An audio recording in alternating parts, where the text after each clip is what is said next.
Шейди, блядь, ну переводить, ну как-то, ну его дохера много разных слов шейди. Вообще со сленга шейди значит, ну, как бы ко мне не относится. Я когда ник выбирал себе, я на это не опирался. То есть у меня там были какие-то другие мысли. Я там думал про буквы, вот это хорошо пишется. Ну, только в процессе значения понял.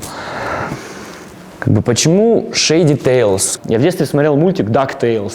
Вот. И там уже и логотип тебе, и все готово, утиные истории. То есть, и истории про то, как там 4 утки и дохера бабла. Вот какая-то прикольная такая херня. Я в тот момент подумал, поменять на шейди, и там сразу все значения как будто поменяется, и вообще можно целую там рубрику выстроить, типа вот такую с этими же утками, их рисовать и туда-сюда. Ну, я поугарал с этой идеей и как бы отложил ее.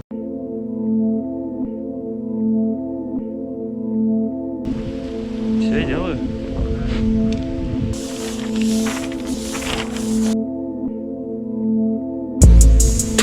Издавна свет и тень являются неотъемлемой частью нашего бытия. Для человека свет приносит жизнь, символизирует безопасность и ясность. В тени же скрываются тайны, которые вызывают тревогу и неопределенность. В изобразительном искусстве свет стал олицетворением истины, прозрения и духовной чистоты. Тень же стала пространством воображения, подсознательного и неизведанного. Однако свет может пролиться на что-то мрачное, в то время как тьма может таить за собой светлые идеи.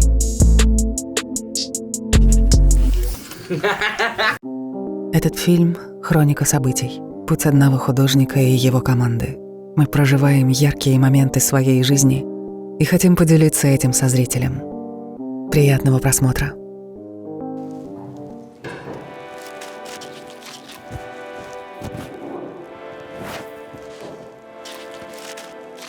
В 12-13 лет я осознанно пришел к тому, что, блин, я вот хочу рисовать и свою жизнь с рисованием как-то, ну, типа, связать, коннектить.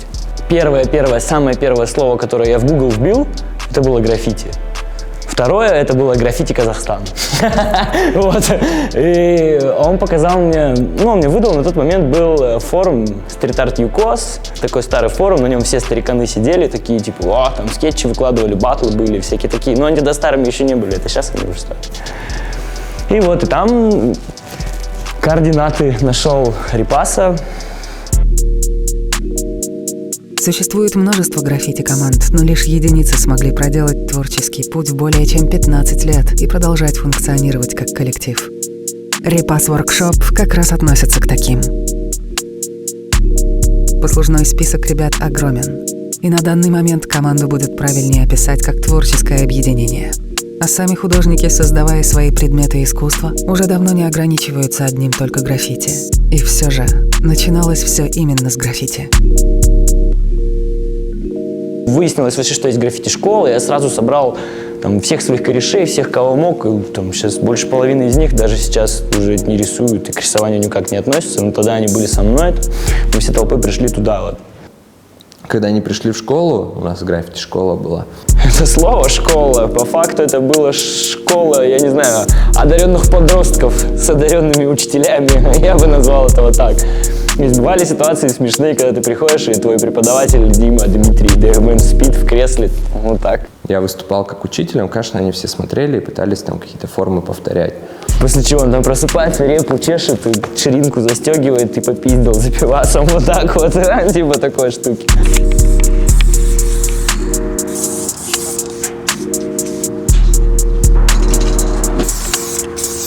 Я помню, я не пропускал ни одного дня. Один раз была такая ситуация, я пока шел в эту граффити-школу, меня въебали с тегой и типа заставили оттирать.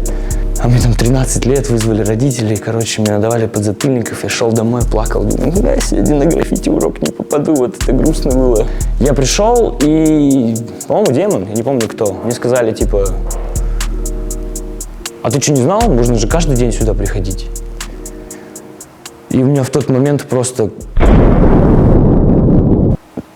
я забыл нахер все, короче. Я начал проебывать школу, ходить туда, короче, типа в этот на Репас.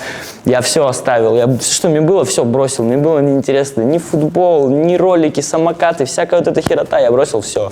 Каждый день пацаны приносили скетчбуки, ты смотрел, были блэкбуки с фотографиями, когда не было вот бешеного потока информации, он был весь там. И он был только тот, который тебя интересует на тот момент. Типа, и вот это мне подарил репаст. Его не существует в отдельности от его команды. Они как будто бы один организм, который очень складно живет. Это очень круто за этим наблюдать. Граффити, оно как бы для сольного человека не настолько интересное. То есть, а когда у вас там больше 2-3 человек, это начинается как РПГ-игра. То есть... Смыслом жизни это слишком будет, как бы, ну, так громко об этом сказать, но жизнь изменилась кардинально просто вот при пасе. Я уже сейчас шучу на эту тему, что я реально попал в инкубатор, то есть я пришел, рисовал, и пацаны меня хвалили там с самого начала, что вот Димасик молодец, вот Димасик молодец, они меня всячески саппортили. Сразу понятно было, что он достаточно круто рисует. У него, в общем-то, зажата какая-то кнопка «Сделать красиво».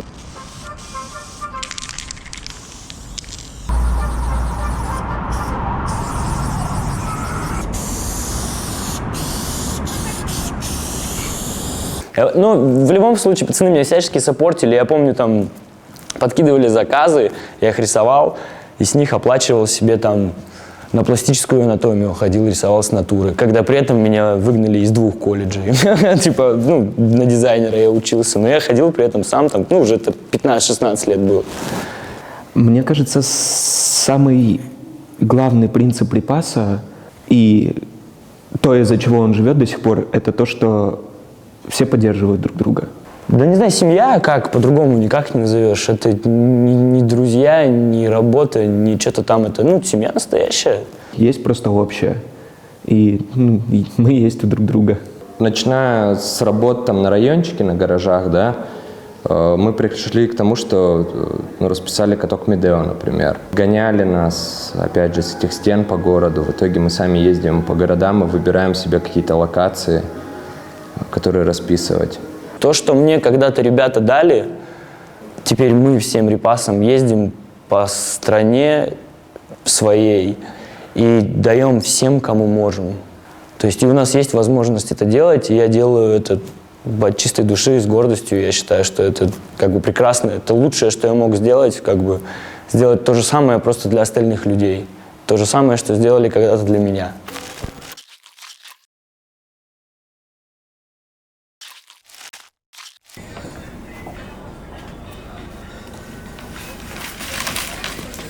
Начнем с вот этих вот, которые с белой стороны вверх.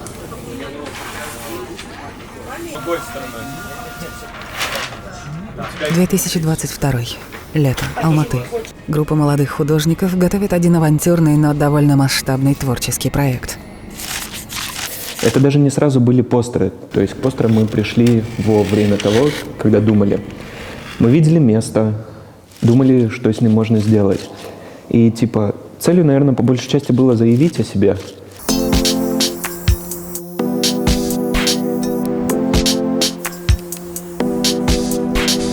В мире уличного изобразительного искусства, скажем так, когда существуешь, у тебя отношение к местам, к стенам, это как ячейки, персонажи. Есть открытые, есть закрытые. Бывает, что ты какие-то вещи сам внедряешь специально, занимаешь, забиваешь слоты, то есть какими-то своими идеями. А бывает, что какие-то слоты просто существуют и зреют годами, и они ждут своего момента, и потом, как правило, под этот момент самая интересная и сильная вещь какая-то подходит и получается.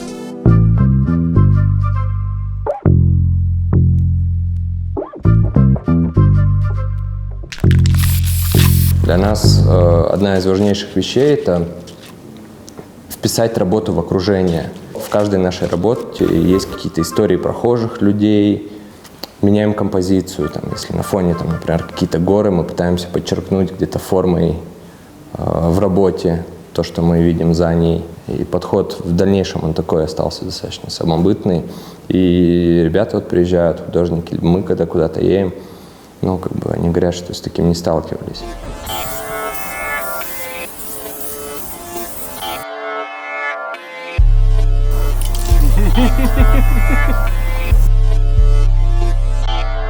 Пришла идея нарисовать какую-то одну общую целостную картинку, то есть чтобы она собиралась на торце воедино. Мы в первый раз печатали такие огромные постеры, мы не знали, как работать с цветом, Мы даже окончательную сумму не знали, сколько у нас это выйдет. Идея реализовать столь затратный проект вынашивалась очень долго. Отчасти потому, что делалось это на чистом энтузиазме и за свои средства.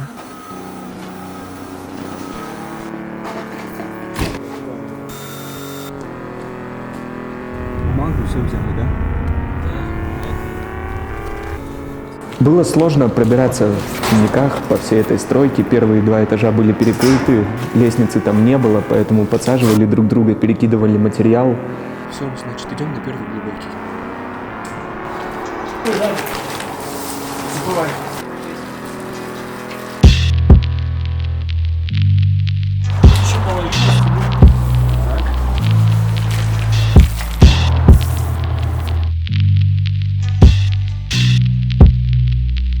Первое время было немного страшно, потому что мы начали сразу с высоты, с 7-го этажа, а там открытые балконы и пространство стоять, около метра примерно. И оно ничем не ограждено, просто вот метр и все, снизу обрыв. Ставили стремянки, поддерживали друг друга на стремянках на этих. Поначалу было какое-то опасение, а потом, уже когда весь в процессе, думаешь о том только, чтобы сделать работу.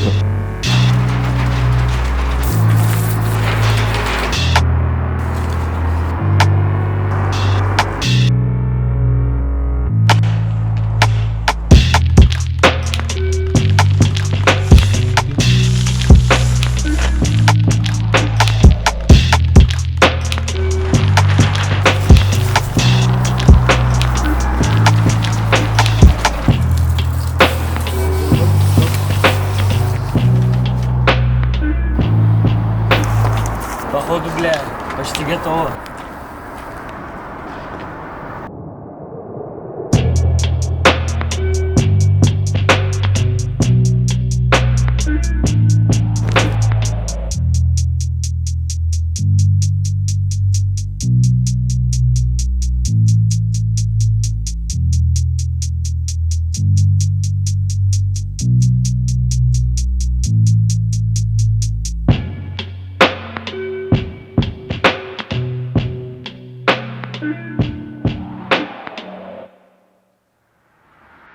Есть какие-то штуки, которые мы используем определенное время, по итогу отдаем их просто людям, как ту же рванку. То есть ее там условно Шедик придумал, на бесконечном числе проектов мы это использовали, делали, а сейчас думаем о том, что нужно придумывать что-то новое. Это следующая ступень после супрематизма. У нас появилась рванка, сейчас в Алмате просто все ее рисуют. Мы уже немного отходим, но это, насколько я помню, это тоже димановская такая история. То он привнес. Граффити, оно во многом все-таки заточено именно на момент создания работ. И это крайне важно именно. Вот этот момент, он чаще даже важнее, чем результат. И тут, конечно, можно напортачить много всего там, в погоне за этим процессом. Но тяжело судить, где вандализм, где искусство. Я не знаю, таких мерок нету. Все, я делаю.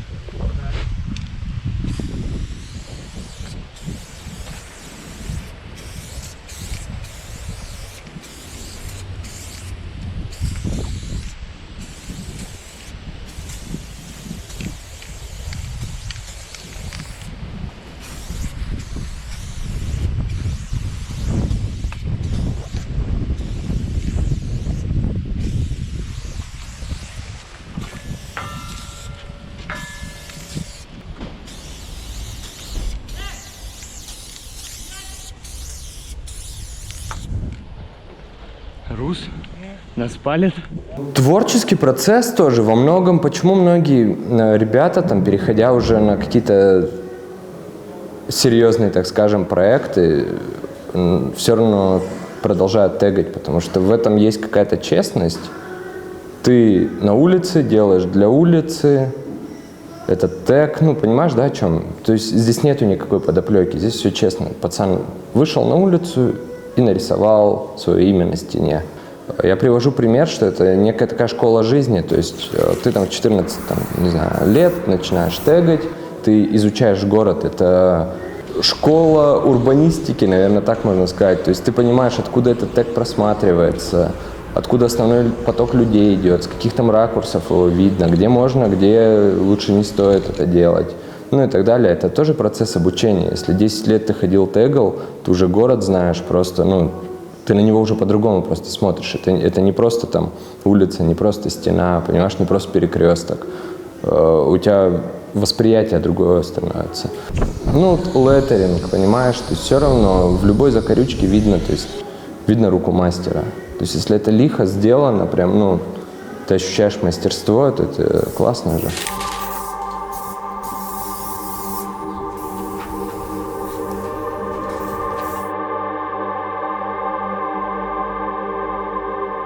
Я осознаю, что часть каких-то моих работ может кому-то не понравиться, потому что граффити, как ни крути, то есть понятно, что мы об этом думаем, там, что люди подумают и так далее, но это эгоистичная такая часть истории. То есть, по сути, ты город покрываешь надписями со своим именем. Ну, это, конечно, это эгоизм чистой воды.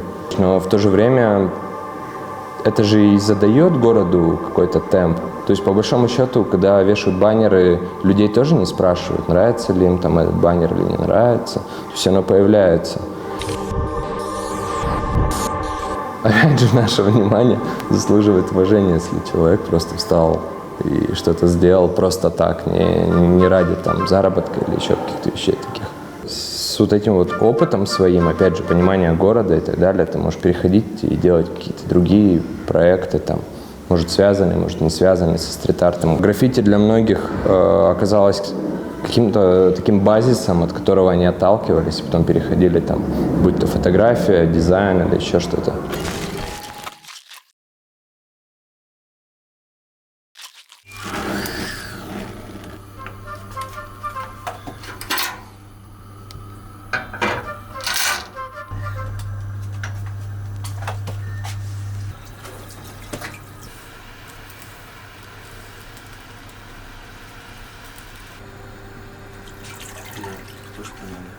Больше, чем половины срока рисования, сколько я в жизни рисую, так сложилось, что я так или иначе с одеждой связан. То есть началось это все с репаса, репас-клозинг. Мы с ребятами колоссальную просто работу проделали, то есть там, я не знаю, 8 дропов, сколько, 6. Я участвовал в роли человека, который делает принты, вектор, то есть бирки и всякую такую штуку, какое-то оформление. То есть, там без фасона, без... Ситуация была в том, что как бы типографы, вообще шелкушники, печатники не всегда наши потребности удовлетворяли. Несмотря на это, то есть получалась одежда, все супер, все дропы были отличные, у нас бывали, то есть моменты, когда мы делаем дроп, релиз, тусовку, и этот дроп весь раскупают прямо на этой же тусовке, весь, вот до последней единицы, не остается ничего, и ты там себе не успеваешь что-то выхватить, то есть это было все успешно, круто, клево, и в целом эмоции после этого только, позитивные. Начало выясняться то, что эта одежда получается реально круто, она уникальная ячейка, и она имеет место быть, но сам я ношу уже другое. Мы с Бариком постоянно, у нас мечты, не мечты, в мыслях было постоянно, начать печатать шелкографию, мастерскую свою собрать. Просто интересен процесс, интересен, как это происходит. Каким-то невероятным случайным образом просто организовали мастерскую сами. Это все блэс, просто случайно попалось помещение, случайно попались какие-то стартовые вещи для шелкографии, то есть случайно попались рамы, один ракель, то есть мы начинали, понятно, что с подвал, DIY, то есть вообще все плохо. Но для первого раза это хватило. И настолько загорелись, настолько понравилось, то есть как только мы первое, что у нас появилось, взяли и притарабанили к нам в мастерскую, сразу же нарисовалось «Инферно». Понадобилось напечатать я не помню уже сколько их было, 25 штук где-то, да, футболок для «Инферно», для выставки. Кровью и потом, болью, ничего не понятно, нихуя не получается просто. Почему-то все сложно, все как наперекосяк идет, но по итогу, из 25 было 2-3 косячные. И после этого понеслась, уже идея о том, что можно же не только самим печатать, можно же теперь самим и шить еще, и делать все остальное. И там дальше уже Куба рассказал, я думаю. Изначально, из чего и появился Double Damage, это были джинсы с старый, из винтажного секонда, вместе с курточкой. Изображение мы взяли у нашего знакомого фотографа, напечатали на джинсы и получили очень крутой фидбэк. После чего мы решили, что именно таким мы и будем вдохновляться. И за неделю до Хэллоуина я говорю подруге, я сошью нам костюмы 100%. И гуглила, как вставлять нитку в иголку. Ну и так я начала, собственно, шить.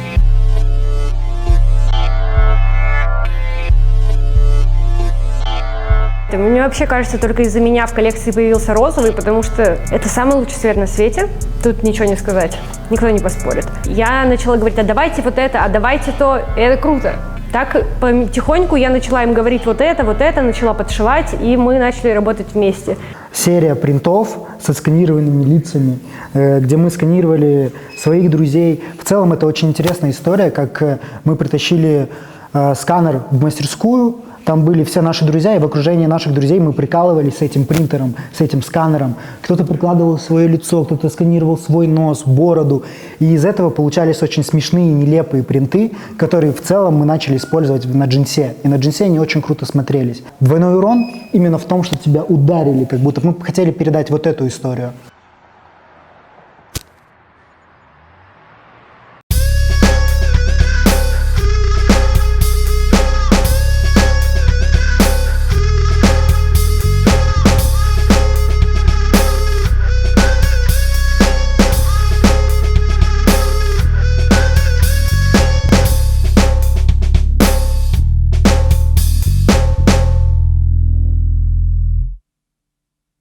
У нас есть интересный костюм, который погружает тебя прямиком в город, потому что мы сделали принт в целом из домов. Очень забавно, мне кажется, наблюдать будет персонажа, который идет среди хрущевок в бомбере, где принт — это хрущевки.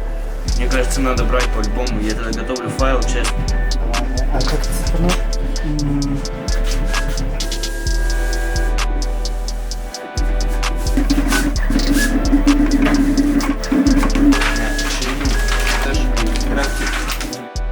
В целом мы фасоны и лекала разрабатывали для нас, в которой одежде нам было бы удобно. Но наша одежда слишком кричащая, чтобы ходить в ней каждый день. Но тем не менее есть люди, которые хотят и делают так. То есть она смелая, для смелых людей. Творчество — это то, когда ты делаешь что-то нестандартное. Типа есть прописанный план, а ты думаешь, блин, а что будет, если сделать все по-другому?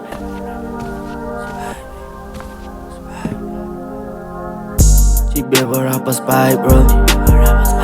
Я двигаю таблетки, пойми хорошо. Я двигаю малышек очень хорошо. Ты прыгаешь на мне, это все хорошо. Я двигаю пизда, делаем и другу. Я не чувствую подругу, которая любит оскубы. Я люблю эту скубу. Я люблю эту скубу, бро. From Караги, видишь эти суки факи. Не могу звонить, я хочу опять тебя потрогать, бэйби. Потрогать, бэйби. Не могу остановить свое желание потрогать, бэйби. HBO, баши, алишь мою. HBO, баши, алишь мою. HBO, баши, алишь мою. HBO, баши, алишь мою.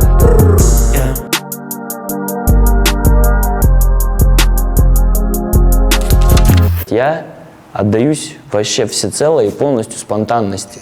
Я никогда каких-то долгосрочных планов не строю, потому что жизнь сама тебя коридорами водит. Бывают совершенно случайные вещи, совершенно случайно приходят и уходят, и они потом в дальнейшем в твоей жизни решающими становятся или вообще какими-то переломными.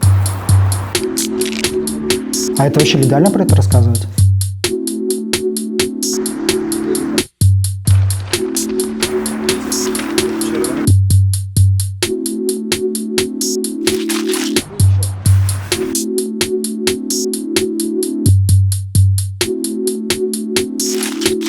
Рекламные огромные баннеры в центре города. Акция была спланирована ночью. Поедем на разворот из Исаева обратно.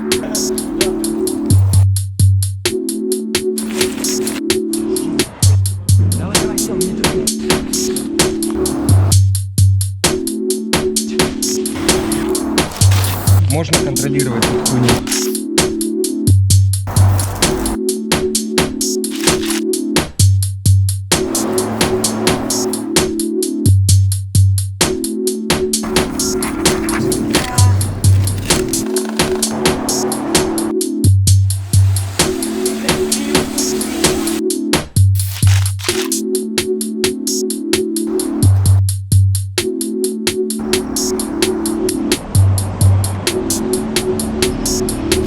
И на утро весь город увидел постеры размером в 2-3 этажа, где наши модели красуются.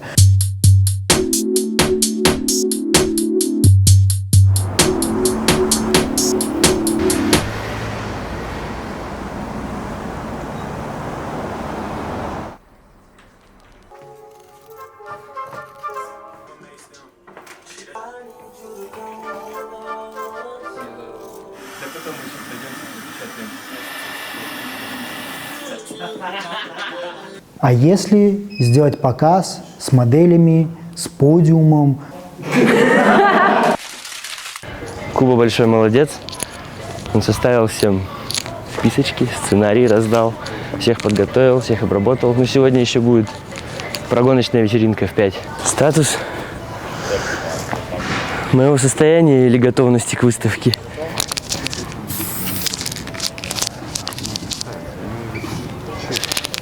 Неплохой достаточно. Со светом легкая неуверенность. Мы его не проверили, его только сегодня привезли. Поэтому настраивать будем непосредственно прямо когда стемнеет сегодня. Нет, начало мы не перенесем. У нас все получится. Все супер гуд. Сегодня настал именно тот день. Мы не планировали делать показ, мы планировали сделать какую-то коллекцию одежды, куда-то ее применить, просто хотели сделать что-то творческое, интересное, проявить себя. Вообще бренд одежды Double Damage выступает как рычаг искусства для нас. Это если бы люди могли третью руку отрастить, условно. Ну, до этого у нас была, допустим, вот одна рука мы рисовали, другой рукой там как-то вот с тобой видео делали. То есть визуальные ряды какие-то. Все, и через это идеи доносили. И вот мы третью руку отрастили, через которую мы можем теперь уже как-то обонятельно, осязательно тоже свою мысль доносить. Сейчас релиз Double Damage, он еще пока значил только то, что мы показывали, что вот, посмотрите, мы есть, мы вот такие. И он был нам как бы максимально близок и суперсильной какой-то идеей не привязан, потому что он первый. Это как открыть дверь и войти, представиться. То есть первое, что ты будешь делать, это говорить, как тебя зовут, и ну, как бы люди увидят, как ты выглядишь. Это было сделано для этого. То есть в дальнейшем у нас есть планы, есть идеи, в которых мы будем также делать, помимо лимитированной одежды, какие-то показы, коллекции, и через них, то есть доносить мысль, которую нас уже беспокоит, или которую мы хотим донести, и показать, и раскрыть. Сегодня у нас здесь будет показ 1 сентября дебютной одежды бренда Double Damage, и мероприятие называется Shady Tales. Стоим на самом начале дорожки, вот, собственно. Ребята собирают подиум за 2-3 часа до мероприятия. Успеют ли они? Круг визуализирует собой комнату. Комнату, которая показывает трафик, через которую проходят люди. Мы снимали промо-ролик с девочками на «Мустанге». В итоге девочки на подиум заехали на этом «Мустанге». Все декорации, которые окружали людей во время показа, всю дорогу какой-то ниточкой отслеживаются в наших промо-роликах, в наших постах. Проснулся, у меня какой-то трепет такой, знаешь, в груди. Думаю, блин, что-то сегодня будет, что-то крутое должно произойти. Я очень рада за ребят, что они проделали огромную, колоссальную работу. Ну, для первого раза, как говорится, первый блин комом, но я думаю, что все пройдет гладко. А народу много ждет? Да, да, определенно. Человек 500. Поэтому... Я не знаю, но очень хочется. Потом в таком же порядке, как вы шли, 1, 2, Тёма, 3, ты возвращаешься с таймингом. Мы не брали типичных моделей, которые подиумные, которые знают, как себя вести. Мы хотели взять очень фактурных, очень интересных личностей, которые также близки и нам по духу. Я никогда не беру до съемки девочек, которые просто, знаете, красивые. Я беру человека, из которого идет энергия, и я думаю, вау, вот сейчас получится офигенная съемка, мы тебя с ней сойдемся на коннекте. Потому что красота, она не вот это, то, что модельная внешность. Красота, она, когда ты чувствуешь ее и думаешь, вот это сейчас будет очень круто. И я люблю именно такую красоту, которая идет изнутри. Вот как и наша одежда говорит про нас, что это одежда, которую нам комфортно было бы носить самим, так и наши модели — это те с кем нам было очень комфортно работать, кого мы хотели видеть, кто нам по атмосфере, по душе подходил.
Красавчики здесь собрались сегодня. Мы даже не ожидали, что на показ ноунейм бренда, который о себе нигде еще не говорил, пришло такое большое количество людей, и они реально были заинтересованы. Очень много людей интересовалось, подходили. Не знаю, в целом, мне кажется, было больше, чем 600-700 человек в этот день на показе. Получилось неплохо, мы собрали крутую в целом атмосферу. Хотя в последние дни мы уже думали, все прогорит, ничего у нас не получится. Мы задумали слишком масштабную идею для нас. Мы все молодцы, мы справились очень круто, собрав все последние свои силы в кулак. И мне кажется, получилось на 90% из того, что мы ожидали, оно случилось. Хотели попробовать сделать это все самостоятельно, сделать это все, опять же, на улице и показать людям, что мы можем сделать так. Даже если бы нашлись люди с опытом проведения таких мероприятий, как показ мод, навряд ли команда Double Damage приняла бы во внимание какие-то советы. Мы не хотели, чтобы кто-то контролировал наши моменты, которые, возможно, мы не вписываемся, потому что у нас есть всегда какие-то организационные минусы, но, тем не менее, мы хотели сделать то, как мы это можем сделать, как мы можем показать нашу одежду.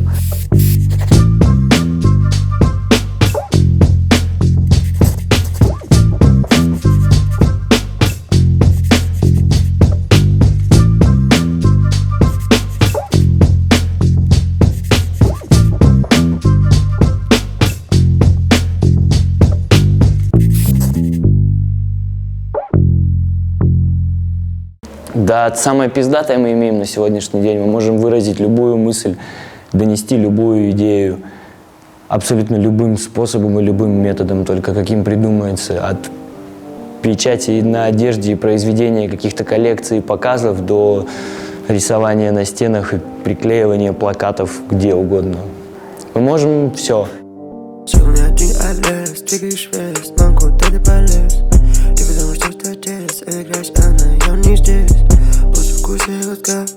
Она хочет сказать, она хочет сказать, черный белый сани, и в нем через знания. Крутит воспоминания. Лучше сделай легко, не играй. Лучше сделай легко, оставь меньше, вряд ли узнаешь. Это тебя просто экзамен. Очень быстро пройдешь, если не тупая. Очень быстро пройдешь, ты резвен. Черный ты свет. Окей, как же он горит. Лишнего лимит. Этот бит кипит. Не все золото, что блестит. Черный один атлас, двигаешь вес, могу, куда ты полез.